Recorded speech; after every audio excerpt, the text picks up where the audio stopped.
আসসালামু আলাইকুম ম্যাম, কেমন আছেন আপনি?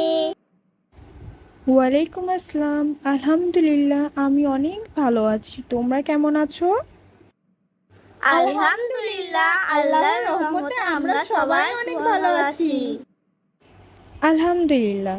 চলো তাহলে আজকের পড়াশোনা শুরু করি। আজকে আমরা পড়ব ইসলাম এবং নৈতিক শিক্ষা। আমি প্রথমে কিছু প্রশ্ন এবং উত্তর তোমাদের পড়ে শোনাবো। তোমরা মনোযোগ সহকারে শুনবে। আমার পড়া শেষ হলে আমি সেখান থেকে তোমাদের কিছু প্রশ্ন করব এবং তোমরা উত্তর দিবে। চলো তাহলে শুরু করি। আজ আমাদের বিষয় আল ইবাদাত। ইবাদত শব্দের অর্থ কি? ইবাদত শব্দের অর্থ দাসত্ব বা গোলামি করা। ইবাদত কাকে বলে? ইবাদত বলতে আল্লাহর আদেশ পালন ও নিষেধ বর্জনকে বোঝায়। আমরা কার ইবাদত করব? আমরা আল্লাহর ইবাদত করব।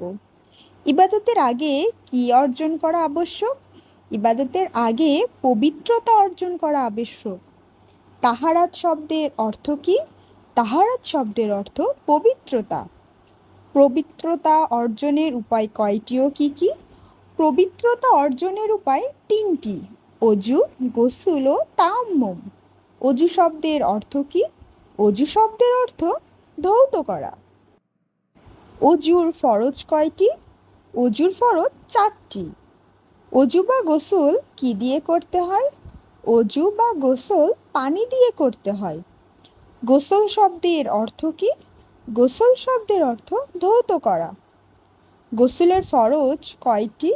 গোসলের ফরজ 3টি। তায়াম্মুমের ফরজ কয়টি?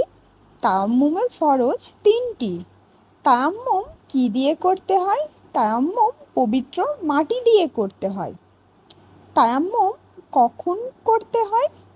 তায়াম্মুম পানি ব্যবহার সম্ভব না হলে তখন করতে হয়। নামাজ কখন ফরজ হয়?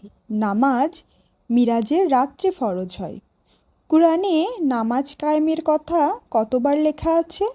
কুরআনে নামাজ কায়েমের কথা 82 বার লেখা আছে। নামাজ কয় ওয়াক্ত কি কি? নামাজ 5 ওয়াক্ত: ফজর, জোহর, আসর, মাগরিব ও ঈশা। সূর্য ওঠার আগে কোন নামাজ পড়তে হয়? সূর্য ওঠার আগে ফজর নামাজ পড়তে হয়। দুপুরবেলায় কোন নামাজ পড়তে হয়? দুপুরবেলায় জোহরের নামাজ পড়তে হয়। বিকেলবেলায় কোন নামাজ পড়তে হয়? বিকেলবেলায় আসরের নামাজ পড়তে হয়। সূর্য ডোবার পরে কোন নামাজ পড়তে হয়? সূর্য ডোবার পরে মাগরিবের নামাজ পড়তে হয়। রাতে কোন নামাজ পড়তে হয়? রাত্রে এশার নামাজ পড়তে হয়। নামাজের ফরজ কয়টি? নামাজের ফরজ 13টি। নামাজের ওয়াজিব কয়টি? নামাজের ওয়াজিব 14টি। কোন দিকে মুখ করে নামাজ পড়তে হয়? কাবার দিকে মুখ করে নামাজ পড়তে হয়। বাংলাদেশ থেকে কেবলা কোন দিকে? বাংলাদেশের থেকে কেবলা পশ্চিম দিকে। মুসলমানদের প্রথম কেবলা কোনটি ছিল? মুসলমানদের প্রথম কেবলা ছিল মসজিদুল আকসা। কত বছর বয়সে নামাজের জন্য উদ্বুদ্ধ করতে হয়? 7 বছর বয়সে। কত বছর বয়সে নামাজের তাকিদ করতে হয়? 10 বছর বয়সে। কোন নামাজে রুকু সিজদা নাই? জানাজার নামাজে রুকু সিজদা নাই। রোজা কোন ভাষার শব্দ? রোজা ফার্সি শব্দ। সাওয়াম শব্দের অর্থ কি? সাওয়াম শব্দের অর্থ বিরত থাকা। আরবি কোন মাসে রোজা রাখতে হয়? আরবি রমজান মাসে রোজা রাখতে হয়। রোজদারদের ভোর রাতে কি খেতে বলা হয়? রোজদারদের ভোর রাতে সেহরি খেতে বলা হয়। রোজদারদের সূর্য ডুবার পরে কি খেতে হয়? রোজদারদের সূর্য ডুবার পরে ইফতার খেতে হয়। রোজা পালনকারীরা কোন দরজা দিয়ে জান্নাতে প্রবেশ করবে? রোজা পালনকারীরা রাইয়ান নামক দরজা দিয়ে জান্নাতে প্রবেশ করবে। জাকাত শব্দের অর্থ কি? জাকাত শব্দের অর্থ পবিত্রতা বা বৃদ্ধি। জাকাত কাকে বলে? নিসাব পরিমাণে সম্পদ থেকে নির্ধারিত অংশ হকদারকে দেওয়াকে জাকাত বলে। জাকাত কোন ধরনের ইবাদত? জাকাত আর্থিক ইবাদত। নিসাবের পরিমাণ কত? নিসাবের পরিমাণ 7.5 তোলা সোনা বা 52.5 তোলা রূপা অথবা এর মূল্য। কয় শ্রেণীর লোককে জাকাত দেওয়া যায়?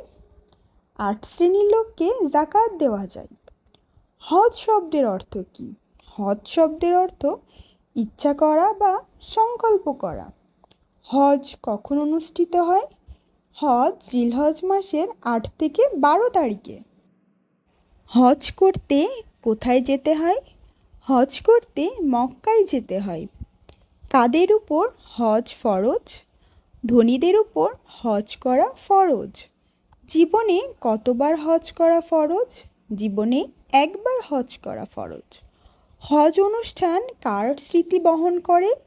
হজ অনুষ্ঠান হজরত ইব্রাহিম আলাইহিসসালামের কথা স্মরণ করে। হজের সময় হাজিরা কোথায় সাই করেন? হজের সময় হাজিরা সাফা ও মাওয়া পাহাড়ে সাই করেন। সাই করার সময় হাজিরা কতবার দৌড়ান? সাই করার সময় হাজিরা 7 বার দৌড়ান। হজের ফরজ কয়টি? হজের ফরজ 3টি। হজের ওয়াজিব কয়টি? হজের ওয়াজিব 5টি। কত তারিখে আরাফার ময়দানে খুতবা দেওয়া হয়? জিলহজ মাসের 9 তারিখে আরাফার ময়দানে খুতবা দেওয়া হয়। হজের সময় কত তারিখে কুরবানি করতে হয়? হজের সময় জিলহজ মাসের 10 তারিখে কুরবানি করতে হয়। হজের সময় কোথায় কুরবানি করতে হয়? হজের সময় মিনায় কুরবানি করতে হয়। তোমরা কি সবাই আমার পড়া বুঝতে পেরেছো? জি ম্যাম, আমরা আপনার পড়া বুঝতে পেরেছি। ঠিক আছে, তাহলে এবার আমি তোমাদের সবাইকে একে একে প্রশ্ন জিজ্ঞাসা করব। স্নিগ্ধা, তুমি বলো পবিত্রতা অর্জনের উপায় কয়টি ও কি কি? পবিত্রতা অর্জনের উপায় 3টি: অজু, গোসল এবং তায়াম্মুম। মারুফ, এবার তুমি বলো অজুর ফরজ কয়টি এবং অজু শব্দের অর্থ কি? অজুর ফরজ 4টি এবং অজু শব্দের অর্থ ধৌত করা। স্নেহা, এবার তুমি বলো তায়াম্মুম কখন করতে হয়? পানির ব্যবহার সম্ভব না হলে তখন তায়াম্মুম করতে হয়। নামাজ কয় ওয়াক্ত এবং কি কি বলো তো মেহেক? নামাজ 5 ওয়াক্ত: ফজর, জোহর, আসর, মাগরিব এবং এশা। কোন দিকে মুখ করে নামাজ পড়তে হয় বলো তো ইভান? কাবার দিকে মুখ করে নামাজ পড়তে হয়। রুহানি, এবার তুমি বলো আরবি কোন মাসে রোজা রাখতে হয়? আরবি রমজান মাসে রোজা রাখতে হয়। জাকাত কাকে বলে বলো তো মুশফিক? নিসাব পরিমাণের সম্পদ থেকে নির্ধারিত অংশ হকদারদেরকে দেওয়াকে জাকাত বলা হয়। ওয়াহিদ, এবার তুমি বলো হজ কখন অনুষ্ঠিত হয় এবং হজ করতে কোথায় যেতে হয়?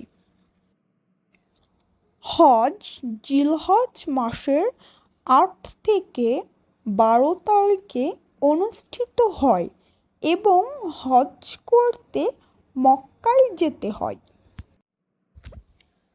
মাশাআল্লাহ, তোমরা সবাই অনেক ভালো উত্তর দিতে পেরেছো। আর আজকের পড়া থেকে আমরা কি শিখলাম আমরা শিখলাম ইবাদত কাকে বলে, ইবাদত কিভাবে করতে হয় এবং ইবাদতের প্রত্যেকটা বিষয় যেমন নামাজ, রোজা, হজ, জাকাত এগুলো আমরা কিভাবে পালন করব। আজকে তাহলে এই পর্যন্তই। কালকে আবার দেখা হবে। তোমরা ভালো থাকবে, সুস্থ থাকবে। আল্লাহ হাফেজ।